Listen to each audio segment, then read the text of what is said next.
Hello दोस्तों, आप सभी का स्वागत है मेरे YouTube channel study with Satyendra Singh में। दोस्तों, आज हम फिजिक्स क्लास 12 की चैप्टर फर्स्ट विद्युत आवेश तथा क्षेत्र कर रहे हैं। इसके पहले हमने इसके 7 लेक्चर कंप्लीट कर लिए हैं। अगर आपने नहीं देखे हैं तो आप जाके उसको देख सकते हैं। और आज का हमारा लेक्चर जो होगा वो गॉस के प्रमेय के बारे में होगा, जो कि हमारा बहुत ही इंपॉर्टेंट टॉपिक है। तो आइए हम समझते हैं गॉस की प्रमेय क्या होता है। गॉस एक वैज्ञानिक थे जिन्होंने कहा था किसी बंद पृष्ठ, हम मान लेते हैं ये एक क्षेत्रफल ए लिया है और ये बंद पृष्ठ है, ये बंद है, मान लेते हैं ये क्या है, ए है। अब इसके अंदर मान लेते हैं, इस पूरे पृष्ठ के अंदर मान लेते हैं जितना आवेश है वो आवेश मान लेते हैं क्यू है।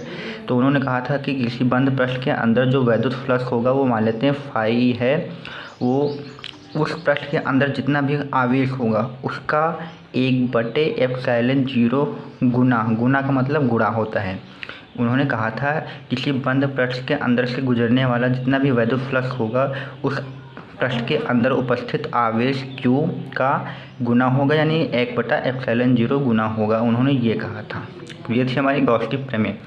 आप देख सकते हैं यहाँ पे लिखा हुआ है, इस नियम के अनुसार, इस प्रमेय के अनुसार किसी बंद पृष्ठ ए से गुजरने वाला वैद्युत फ्लक्स फाई ई उस पृष्ठ द्वारा घिरे हुए कुल आवेश Q का 1/ε0 गुना होता है। यहाँ पे Q का 1/ε0 गुना मतलब गुणा कर देंगे तो ये Q ऊपर आ जाएगा, Q/ε0 हो गया। अब इस गॉस की प्रमेय का जो आया हुआ है फार्मूला, हम इसको प्रूव करेंगे, इसका सत्यापन करेंगे। तो आइए अब हम समझते हैं इसका सत्यापन मतलब इसकी प्रूविंग समझते हैं, ये कहाँ से आया। तो समझते हैं, आप सभी को हमने पिछली क्लास में बना रखा था कि अगर अनियमित आकृति होगी तो उसको हम कैसे अप्लाई करेंगे वैद्युत फ्लक्स की सहायता से। तो मान लेते हैं हमारे पास एक अनियमित आकृति है ये, जिसका केंद्र O है। इस केंद्र O पर आवेश क्या रखा हुआ है, +Q आवेश रखा हुआ है। अब ये अनियमित आकार की आकृति है, तो इसका अगर हमें विद्युत फ्लक्स निकालना है तो इसमें सबसे पहले हमें एक अल्पांश का निर्माण करना होगा। अब हम मान लेते हैं इसमें जो वैद्युत क्षेत्र है, जो वैद्युत क्षेत्र इसमें है वो ये है यहाँ पर ई। अब यहाँ पर क्या करेंगे, क्योंकि अनियमित आकार की आकृति है तो इसमें हम एक छोटा सा अल्पांश बनाएंगे। वो मान लेते हैं ये अल्पांश ये है, और मान लेते हैं इस अल्पांश का ये बिंदु P है। ये जो +Q आवेश है और बिंदु P है, इसकी दूरी मान लेना है वो r दूरी है। अब अल्पांश है, इसकी वजह से हमें Q आवेश पर क्या निकालना है, वैद्युत फ्लक्स निकालना है। तो इस Q आवेश का इस अल्पांश पर वैद्युत फ्लक्स निकालना है। तो इस पर हम 2 रेखाएं खींच ले रहे हैं अल्पांश पर, क्योंकि हमें इतने के लिए ही अप्लाई करना है ये वाला। तो ये एक आकृति देखेंगे अगर, तो ये घन कोण के आकार की बनेगी। तो ये घन कोण हमने आपको बता रखा था ओमेगा होता है, चूँकि अल्पांश के कारण है तो ओमेगा क्या होगा, डी ओमेगा होगा। मान लेते हैं ये पूरा क्षेत्रफल A है, इस अल्पांश का क्षेत्रफल DA होगा। अब मान लेना जो वैद्युत क्षेत्र के साथ जो अल्पांश है वो थीटा कोण बना रहा है। कितना कोण बना रहा है, थीटा। अब जो हमने अल्पांश लिया, इसका DA क्षेत्रफल सदिश लिया है, ये ई के साथ यानी वैद्युत क्षेत्र के साथ थीटा कोण बना रहा है। तो आइए अब हम इस पर अप्लाई करते हैं विद्युत फ्लक्स।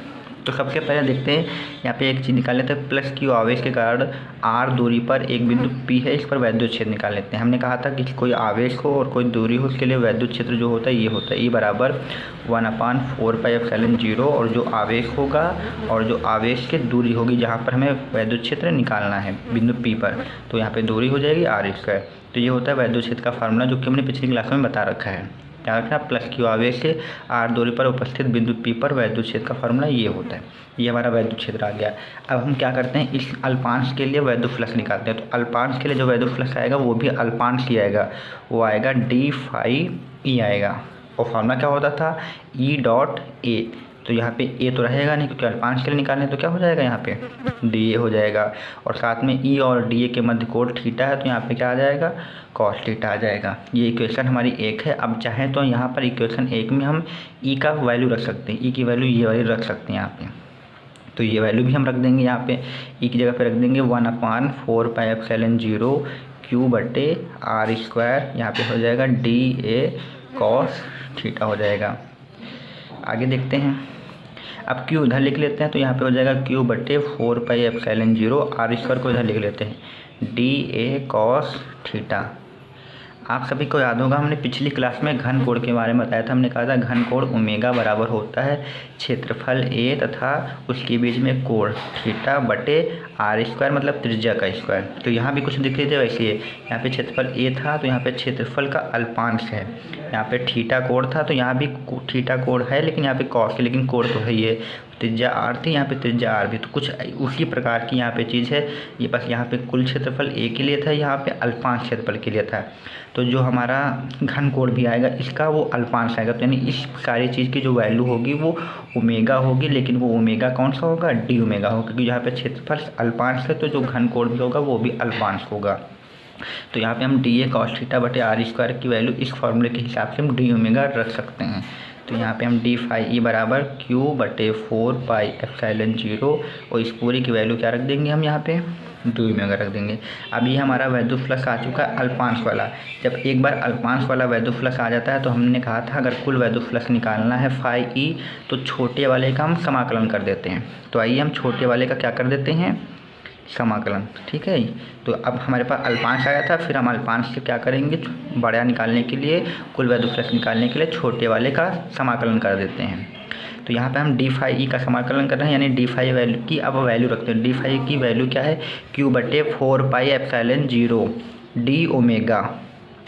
समाकलन का एक रूल ये भी होता है कि समाकलन के अंदर वही चीज़ रखी जाती है जिसके साथ डी होता है। तो यहाँ पे देखिए डी सिर्फ ओमेगा के साथ है, तो ओमेगा वाली चीज़ तो हमारे पास है नहीं, तो सिर्फ डी के साथ ओमेगा ही रुकेगा, बाकी चीज़ बाहर हो जाती है।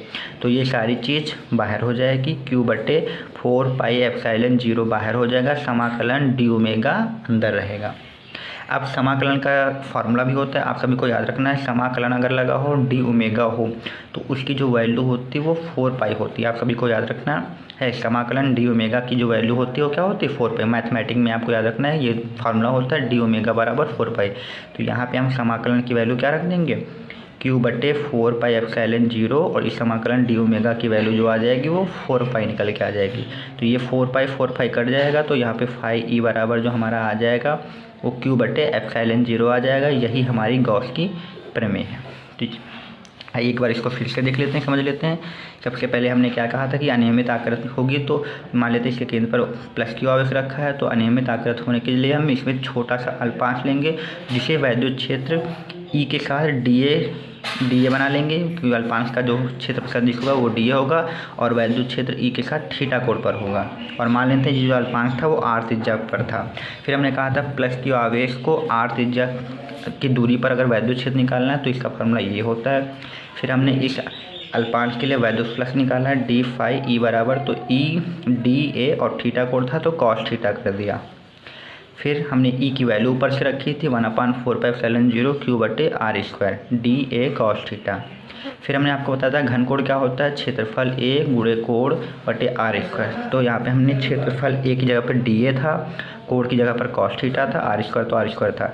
यहाँ पे अल्पांश डी ए था, तो इस हिसाब से जो हमारा घन कोण आया था वो डी ओमेगा आया था। तो हमने इस पूरी की वैल्यू क्या रख दी थी, डी ओमेगा रखी थी।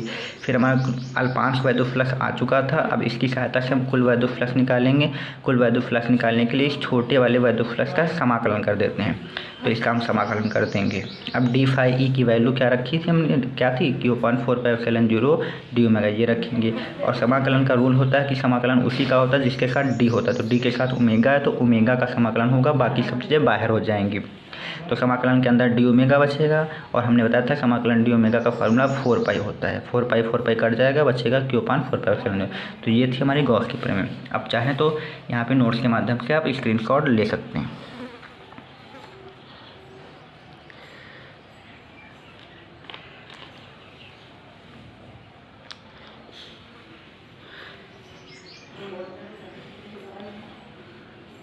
अगर आपको वीडियो पसंद आए